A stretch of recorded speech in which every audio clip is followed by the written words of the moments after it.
I'm Mary, welcome back to my channel. Today I have an unhaul for you guys. So it's been about a year since I've properly unhauled any of my books. I did a little bit when I moved, but nothing like too massive. And I've just been accumulating a lot of books over the past couple of months, and I'm just like, I'm running out of space again. And so I just figured, you know, like I'm at the time where like I'm due for an unhaul. So I have a bunch of books here that I'm going to be unhauling. I'm not really going to talk about what these books are about because what would be the point? But I'm going to show you what I'm unhauling, and if you have any super strong opinions on anything, do let me know in the comments. But I'm basically just going to show you guys what I do have. First, here we have an arc of Forestborn by ɪḻsᴛᴏᴅᴅᴅ. This was like an okay book, but they did send me a finished copy, so I have a finished copy. Why would I hold on to the arc? Same situation goes for this book, which is The Last Legacy by Adrienne Young. They sent me a finished copy. Why would I hold on to the arc? Then we have these two arcs. So this is an Ember in the Night. This just does not sound good to me. Then we have The City Beautiful. This is also an arc. It's just one that was sent to me unsolicited. It's not something that I'm super interested in. I don't vibe really well with like historical books unless they're historical romances. It's just not like something that I get into, so it's not something I'm interested in. We have The Ballad of Diana Caldwell. Now this did sound interesting to me when I first did get it, but I just don't think I'm ever gonna get around to it, and I don't know. I don't wanna waste my time on things that I'm not 100% like invested in anymore. Here we have Dark Shores by Danielle L. Jensen. I feel bad about this because like I do love her Bridge Kingdom series. I just don't think I'm ever going to get around to this. It's YA, and I'm not, like, you'll see actually a pattern in this. A lot of these are YA fantasies, and I'm just not reading a lot of YA fantasy anymore, and the ones I am reading, like, I'm very picky about because I found that, like, I've just, like, my tastes have just changed when it comes to YA fantasy, and so, you know, a lot of the ones I've read this year have been pretty average, so I'm just going to get rid of a bunch that I just don't feel that passionate about, and this is one of them. Same thing, oh my god. A lot of these are really difficult because a lot of these are book box editions of books. And that's the reason why I've hoarded them, is that they're book box editions. But I literally need to understand that, like, I don't think I'm gonna get to these books soon. I'm not gonna get to them like any time in the next year or something. So I might as well just resell this to someone who actually wants to read it. And like, if I do decide later on in the future that I do wanna read this book, I can just rebuy it as like a regular edition. Like, I don't need this special edition, like someone else could do something with this. So it's gonna be the same case of Forest of Souls by Emery Lee. My friend Steph has read this series and she felt pretty like basic about it, so I was like, you know what, if Steph feels basic about this series, then I probably will feel basic about this series too. Sisters of Shadow and Light is a book that I bought. It sounded really awesome to me. I was super interested in it, and I just don't think it's something that I'm really gonna read. I used to really love sisterly focused fantasy books. I'm now like not too involved in them, and I just don't think I'm gonna get around to this anytime soon. I have a copy of Incendiary here by Zoraida Cordova. This was sent to me from the publishers. I didn't request this, and it's not something that I've ever been interested in. I know I do have like a special Fairy Loot edition sitting in storage as well, so like if I do want to read it, I have that edition sitting there. Like, I don't need this one here on my shelves. We have The Devil Makes Three. This seems like it could be really cool, but I read the first couple of chapters and it seems like it's kind of slow going. We have The Gilded Wolves. You'll see as I go through this, I have the entire trilogy that I'm getting rid of. I was sent this once again unsolicited, the entire series, and I am interested in reading book one because I do have a copy of book one. Like, I do own book one in paperback. It's sitting up on my shelves. I do want to try it eventually, but so many of my friends hate this series that I don't know if it's going to be 100% for me. So I don't want to keep a hold of the whole trilogy just because it was sent to me recently. I feel bad, but they didn't ask me. They didn't ask me if I wanted to be sent the whole trilogy of this series. And if they did, I would have said no. Not only that, but they sent the last one in hardcover. I don't want to own the first two books in paperback and the last book in hardcover. That's not what I do, I'm a collector. We have The Gilded Ones by Namina Fauna. This is another one I'm on the fence about. As you can see, like, I have read it. I read like a quarter of this book and it was interesting to me, but it wasn't fully capturing my attention. It started off strong in the first couple of chapters and then kind of fell off a bit for me. It is a special edition version, so who knows. We then have The Silence of Bones by June He. This is an arc that I got like last year at ALA, I think. We have Where Dreams Ascend. This is my arc version. I do own a finished copy of this duology, so I don't need to get the arc if I have finished copies. Here are the next two books in the Gilded Wolves series. My biggest reason for this is like Katie from Katie's Book Nook. Her and I are best friends, like best. Like, we always text each other. We have very similar reading tastes. Like, I have a lot of friends here on BookTube, but I don't always match up with reading taste with a lot of those people. So just because like one of them loves a series doesn't mean that I necessarily will. Or like sometimes we have complete polar opposite ideas for all our books that I just know that like if they end up hating something, I will probably end up loving it. But Katie hates this series. And I would say 80% of the time, Katie and I have the exact same rating for books. So I don't think I'm gonna end up liking this series, so I don't really want to keep a hold of it when I could have other books filling up my shelves. This is like, I'm not like trying to I'm not trying to justify myself to you guys. I'm also trying to justify this to myself because this was very, very difficult to do. I spent like 4 hours picking these books because I just kept going back and forth. Like it was so stressful for me. It felt like, honestly, it feels like I may have wasted my day doing this, but it's okay. This is Dangerous Remedy by Kat Dunn. Another one I'm kind of hesitant about because it's like a really cute and pretty edition from Fairy Loot, and it is like a Paris set book, but I don't know, like I'm never gonna have the other books in this series in this edition because I just never bought them again from Fairy Loot. So we have Spin the Dawn by Elizabeth Lim. I did enjoy this book. You guys know I like this book. I gave it a 4 out of 5 stars, but I just got my Fairy Loot edition of the books. If I have the Fairy Loot editions, I don't need my regular edition anymore. Then we have The Wren Hunt by Mary Watson. I've held on to this for a couple of years now because it was in like a book box. Oh wow, look at that. It was in a book box many, many, many moons ago. LitJoy, this was back when LitJoy used to do their monthly book boxes. Look at that. Oh look, it even has like really prettiness. Isn't that cool? But once again, don't think this is ever gonna be anything that I actually do read. Oh, but it sounds so cool. Oh, I don't know. I hate unhauling books, guys. I literally hate unhauling books. Cause I'm like, do I want to? Oh my God, this does sound kind of cool still. Like I read the first couple of pages, I feel like, and was like, oh, this actually might sound kind of cool.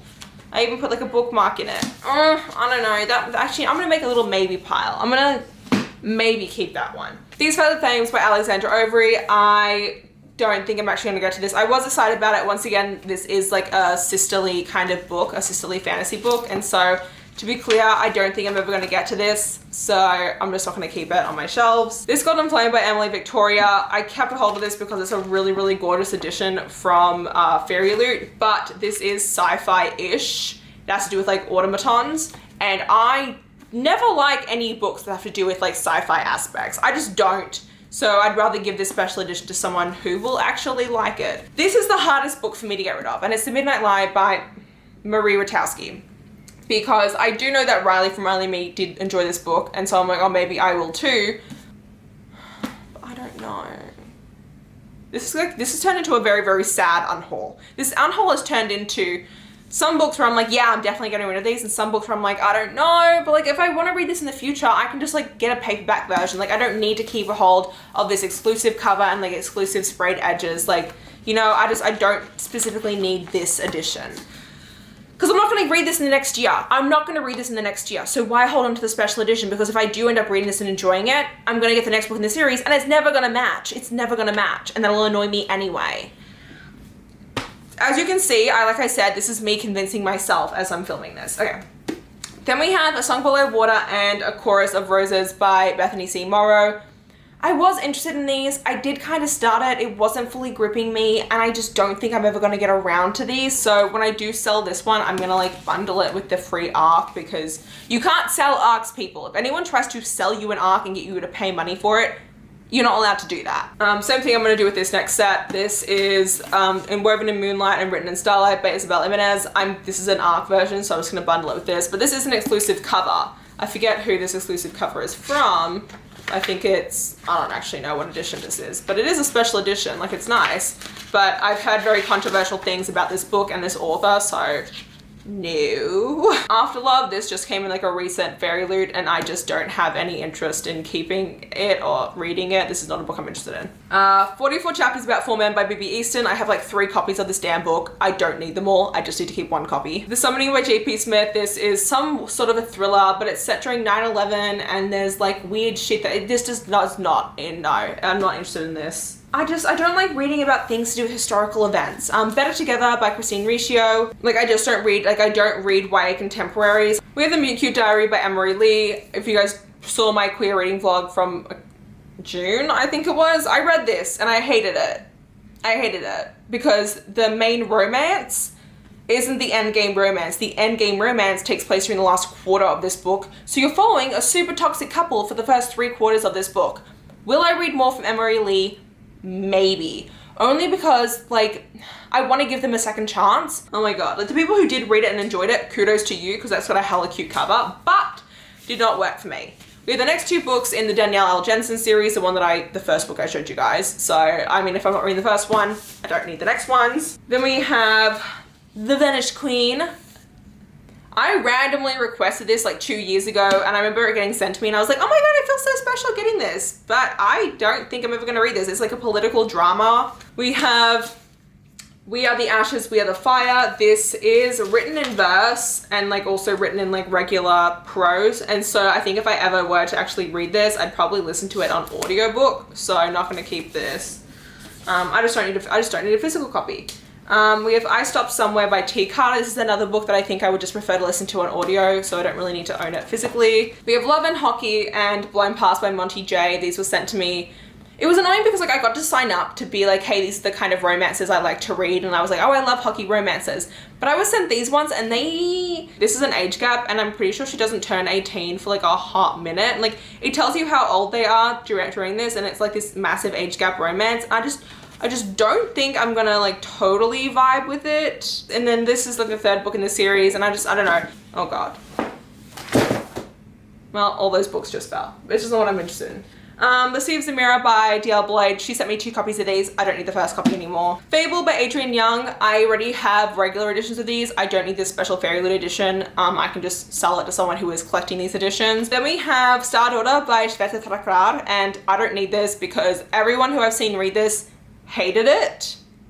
I have not seen anyone review it and give it more than 3 out of 5 stars. So if everyone is giving it like 3 out of 5 stars and lower, what are the odds I'm gonna read this and give it a 5 stars? What are the odds? Very low, very low. Pull this stack closer to me. We have The Ravens. This is a book that I think so many people will love and enjoy, but I had such a bad sorority experience myself that I refuse to read anything that has to do with sororities. The Daughter of Sparta. This could have been a really cool book. I just don't think I'm gonna get to it anytime soon, so I'm just gonna unhaul it. This is another one that like I'm on the fence about because I think it could be cool. It's a retelling of Daphne and Apollo. Now we have a bunch of books that like I literally don't know if I really want to get rid of. We have Echo North by Joanna Ruth Meyer, who I have read before and I've really enjoyed. But like, I don't know if I'm going to actually read this, if I'm ever going to get to it. Like, I'm just not reading that many YA romances. Like, do I really want to keep a hold of them? These ones I'm so 50-50 about. It's like, it's the same thing with like An Affair of Poisons. Like, this book is just super beautiful. That's why I bought it. But like, this is like another one of those like, ones of it being set during like some time in France or like something like that, and I'm like, do I really want to mess with another?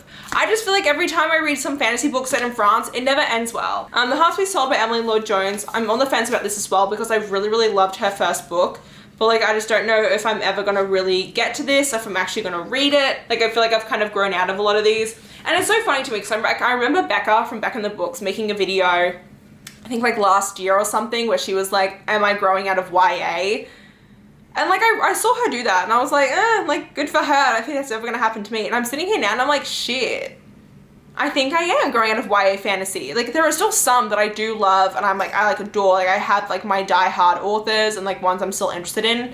But I think that like my tastes have just changed. Like, the YA fantasies that I am reading are just a lot more specific. Like, I'm being a lot more picky about what I am picking up. And like, that's fine. Like, people, their reading tastes change. Hell, dudes, I read dark AF romances now. I wouldn't have touched that with a 10-foot pole 2 years ago. If you told me 2 years ago that I'd be reading these books, I would have laughed in your face. Because I read Punk 57 2 years ago and I hated it. I hated it, and I was like, I'll never be someone who reads dark romances. Now I look like a fool. We have 8 Will Fall. I've held on to this for years because it does sound really cool and it kind of reminds me of The Descent. But once again, I just don't think I'm going to get to this anytime soon. And maybe if I were to actually read this, maybe I'd listen to it in an audiobook, because like, it is slightly magical-ish, but it has like kind of like a thriller aspect that I think could be kind of dope to just listen to. Also, like, if I end up actually wanting to read these books later, maybe I can just get them from the library. Like, I can just get like an ebook version. Four Dead Queens by Astrid Schult. I'm not gonna read this. Everyone raved about this, and everyone like wanted everyone to read it when this first came out. This is like the, what edition is this? This is like the Crate edition. But bruh, this even has deckled edges, and I hate deckled edges. So, I don't really need that. Let me grab the next stack. Shit. Alright, we have The Kind of Poison by Natalie May. This is an ARC. I know some people really enjoyed this. This sounds like it could have been really cool, but I just also don't think I'm ever going to get around to this, so I'm not going to keep it. Havenful by Sarah Holland. They never did a second. If they had done another edition of this as like a baby size of the second book, I would have kept the two of them together, because like I enjoyed this series. It was like 3.5 out of 5 stars, this duology, but they never did, and I don't like, it's a 3.5 out of 5 star duology, so if I'm never going to get the second book to match, why would I keep this one? The Bird and the Nightingale. I feel like so many people are going to yell at me about this, but I read this earlier this year. It was like a fine book for me. I really didn't love it. It put me in a reading slump. I know the second and third book are supposed to be phenomenal, but like, I just don't think I'm ever going to get to them anytime soon. I really, really doubt it. I super, super doubt it. I super, super doubt it. The Witch King by H.E. Edman. I mean, the cover for the second book was just revealed for this, and it looks super dope, but I just don't think I'm ever going to come and read this book. Once again, it's another YA fantasy. I don't know. I mean, like, it is fae, and I do love fae. I don't know. The Stolen Kingdom by Gillian Baume. I was interested in this. I was interested in this, but once again, I don't know. We have Hopelessly Perfect by S.E. Rose. This is a romance book, but it has to do with cancer, so I'm not reading that because, no offense, I don't like to invite depression into my life. We have Fire with Fire by Destiny Soraya. I actually might send this to like Soleil or someone because they love dragon stories, but this dragon story does not appeal to me. That being said, speaking of Soleil and speaking of Jade, I hope they don't actually watch this unhaul because they're gonna yell at me. I'm unhauling these books because these are the special Crate editions, and I never think I'm ever gonna get to these, and if I do, I'm never gonna read these special edition versions. For me, The Chosen and the Beautiful, this was sent to me unsolicited. I'm never gonna read this. We have a finished copy of Forestborn. They sent me 2 finished copies of this book. I don't need 2 finished copies of this book. I only gave it a 3 out of 5 stars. We have The Bone Witch by Rin Echo. I have 3 copies of this damn book. I don't need to have 3 copies of this damn book. Dream Country, this is a ARC that I have, so I need to find a way to send this to someone who just wants it, just as long as they pay for shipping, but some people liked it, some people don't. I just don't feel strongly about actually reading this book, and I just don't think it's going to be one that I enjoy. These 2 books, maybe I could love them. I just feel like I've grown out of these like YA books that I just don't think I'm going to read this as much anymore. Like a lot of old YA fantasies, I just don't think I'm ever going to get to them. I don't think I'm ever going to get to the old ones. Here is our other copy of B.B. Easton's book. We have A Dragon Bird and the Fern. This is a book I was interested in last year, and they ended up pushing back the release date a whole year, and by the time it re-released this year, I'm not interested in it anymore. I feel bad. Oh, and that's it. That's it. Okay, here, want to look at this, guys? Ta-da! Massive, beautiful pile I now have going on the ground here, which is lovely. But, yeah, that's going to be it. That is my massive unhaul. I'm still on the fence about 3-4 books. I'm on the fence about The Midnight Lie a little bit, and then these 3 books. So these 3 books are definitely like I'm very 50-50 on, so we'll see what I end up doing about those. But yeah, that's gonna be it. I hope you guys enjoyed this unhaul. It was very chill, very quick. It's just something I needed to get out of the way. I hope you guys enjoyed this video. If you did, please hit the like button down below. If you want to see more of me, please go to my channel. And until next time, thanks a bunch, everyone. Bye-bye.